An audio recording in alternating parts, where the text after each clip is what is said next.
29শে চৈত্র মানে চৈত্র সংক্রান্তির আগের দিন নীল পূজা হয়। কথিত আছে এই যে সতীমা দেহত্যাগ করার পর মানে পার্বতী রূপে জন্মানোর আগে আরেকবার জন্ম পায়, যার নাম নীলধ্বজ রাজার কন্যা নীলাবতী।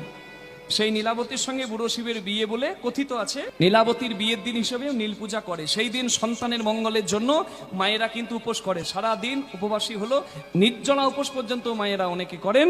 এবং সন্ধেবেলায় নীলের ঘরে বাতি দিয়ে মানে মহাদেবের কাছে বাতি দিয়ে জলগ্রহণ করে, প্রসাদ গ্রহণ করে।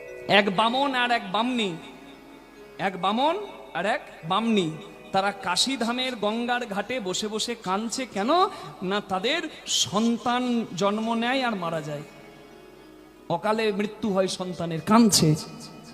তখন এক বামনীর রূপ ধরে মা ষষ্ঠী এসে দাঁড়ায় তাদের কাছে, বলে এই চৈত্র সংক্রান্তির আগের দিনে কে এই নীল পূজা